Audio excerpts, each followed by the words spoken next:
Hey, what's going on, you guys? Jordan over here at the Movie Den. I hope you all are doing well. So today what I wanted to talk about is some of my favorite releases that I personally picked up so far for the year 2025. See, we are already through, you can call it Q1, right? January, February, March. So we're through that. And I just kind of want to take a look back throughout this year so far of 2025. And like I said, talk about my favorite pickups. Now, some of these have come out in years past or last year. Some of these even came out this year. So these movies don't have to necessarily be specific to 2025. So that's kind of how I wanted to do this. But of course, any of these, if they are still available, I'll make sure to link them down below for you guys down in the description. But let's go ahead and get started right at the top. Now, these necessarily aren't ranked because I absolutely love every single one of these. So I'm not ranking these. These are just 10 that I just grabbed off of my shelf. This first one I got not too long ago, and I have a review for this. I'll link down below as well. This is a Hammer Films release, and we've got Captain Kronos Vampire Hunter. This release, this is my first ever Hammer Films movie, really. And I think I pretty much spoiled myself for their first release. This thing is jam-packed with so many things. You've got different aspect ratios, different cuts of the movie. You have a graphic novel in this thing. It comes with a documentary, a leather-bound outer box with a inner hard box and all the stuff inside of it as well. Amazing artwork. I can't talk about this highly enough, but I know I talked a lot about the packaging, but the movie itself, phenomenal. It's like an action adventure take on a classic vampire Dracula movie. It flips the script and it focuses more on the hero than Dracula himself.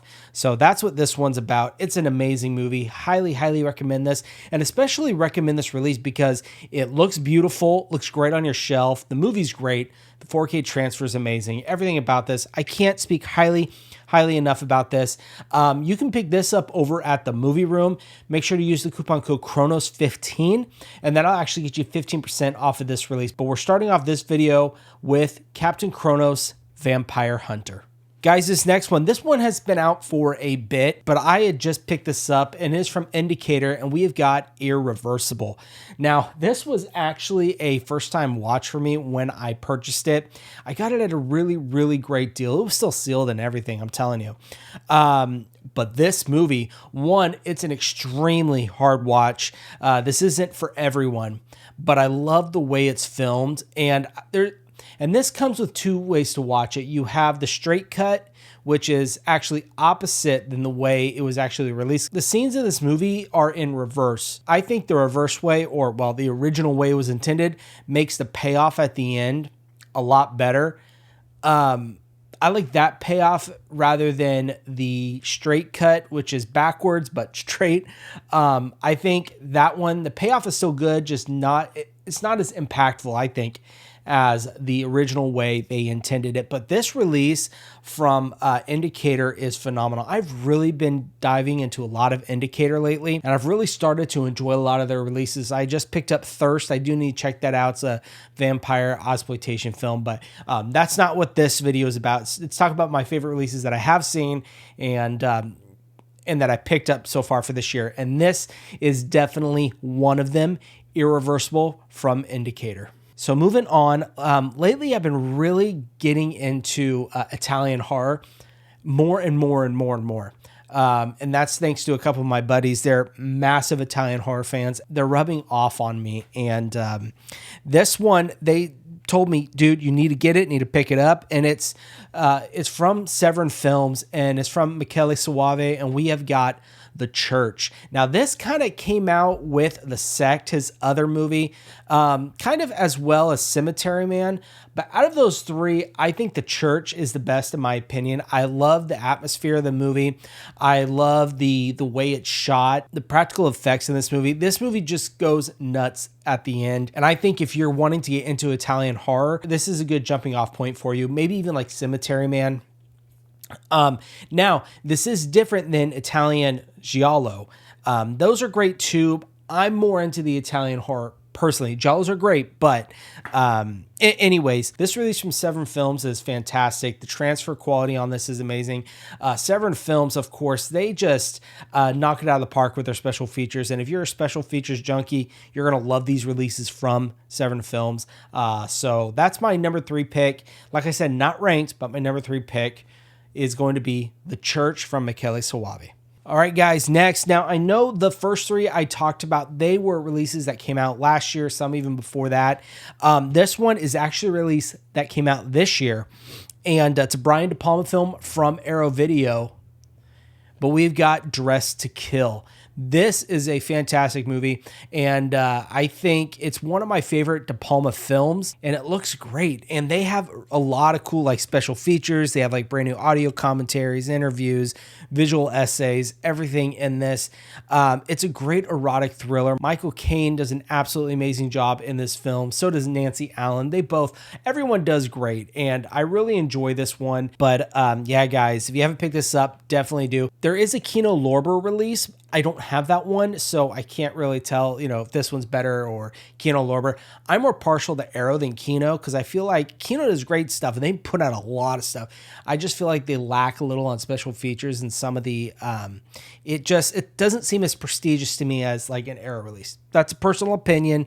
But anyways, that's my number 4 pick for the first quarter of 2025 for my pickups is Dressed to Kill from Arrow Video. Now these next 2, 5 and 6, I'm putting these kind of together, even though I'm labeling them 5 and 6, just because they're in the same trilogy. Now they're not necessarily all directly connected, but they call them a trilogy. And these are 2 of them.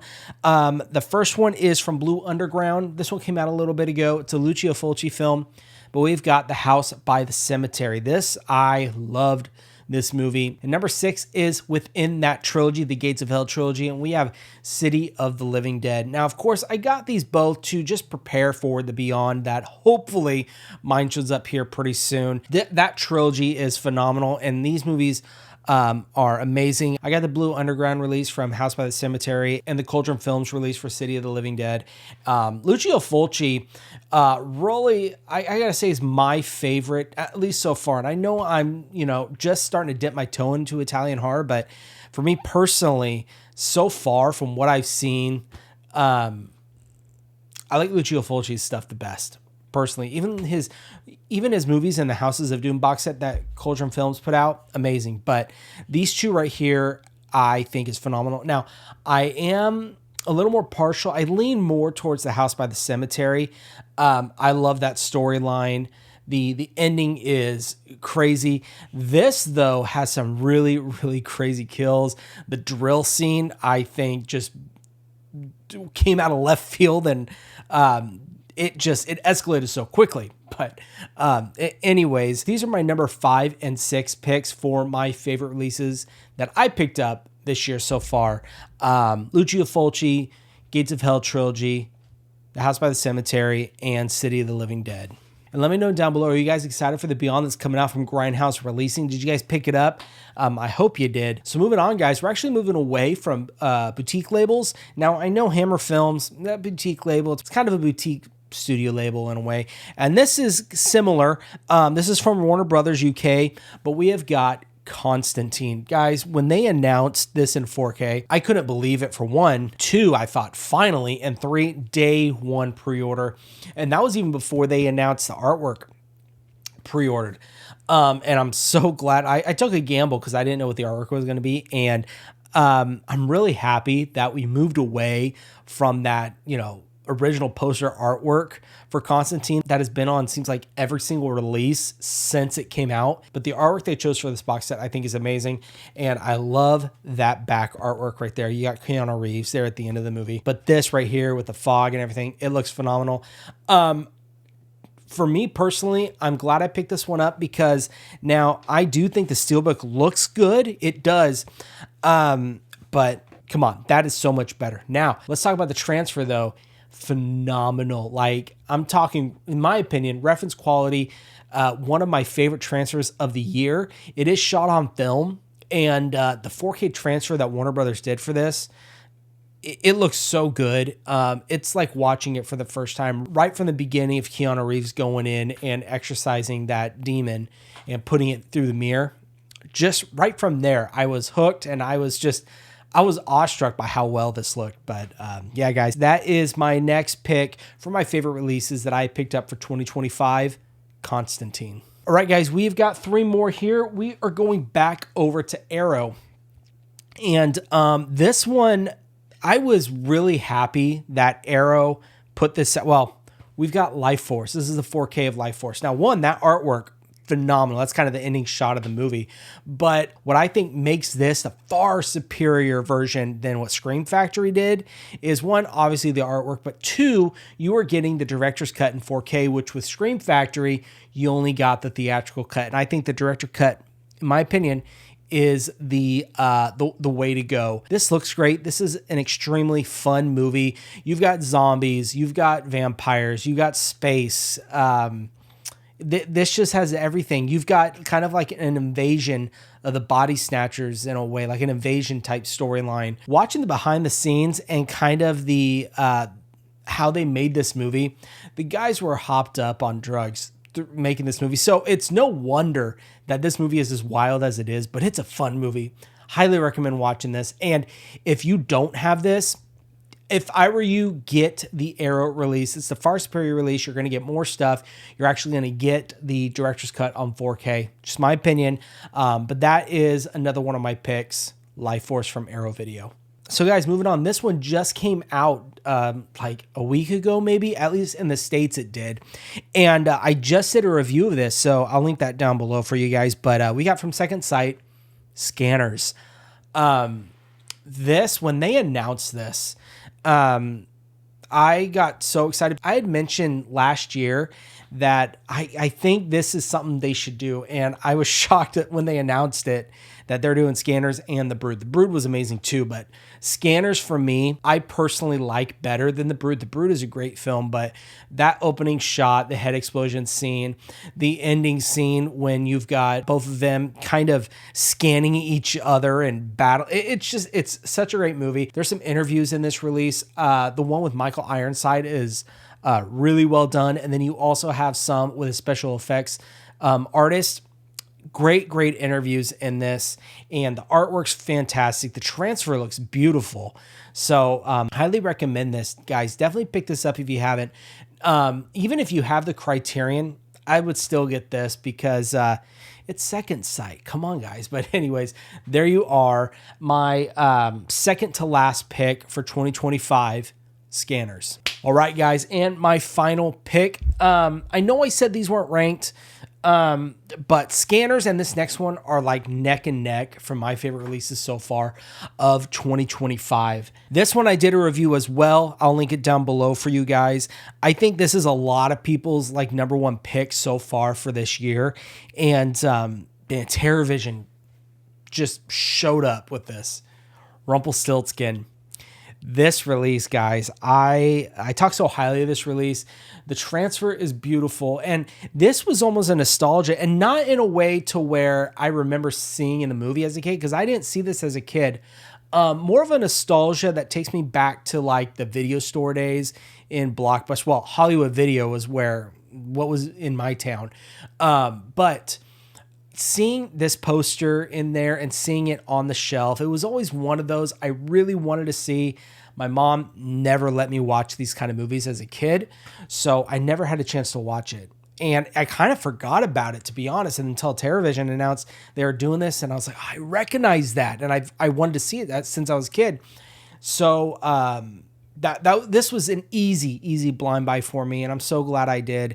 The special features in this is they do such a good job. They even get the composer in this. The score for this movie is phenomenal. I even got the vinyl for this movie. That's how much I love the score for this movie. The artwork on the box set is phenomenal. I mean, come on, guys. That back artwork with Rumple in the stars. Hilarious movie. Such a fun, campy, just doesn't take itself too seriously. You have a good time. If you like Leprechaun, which is arguably a more popular, obviously, franchise than Rumpelstiltskin, because that spun a whole bunch of movies. This only has the one. You're going to love this release. Highly recommend it. But there you are. There's my final pick for my favorite releases that I picked up in the year 2025 so far, Rumpelstiltskin. So guys, those are my top 10 favorite releases that I personally picked up this year so far in the year 2025. Let me know down in the comments if you agree with my picks. Was there any that you guys think I missed out? And let me know your guys' top 10 favorite pickups you got so far for this year in 2025. Now, they don't necessarily, like I said, have to be released this year, even if they were released in years past, but you got them this year and they are officially your favorite releases you have picked up so far. Let me know. I want to know, guys. But that is going to be it for today's video. I hope you guys enjoyed it. And of course, you all take care.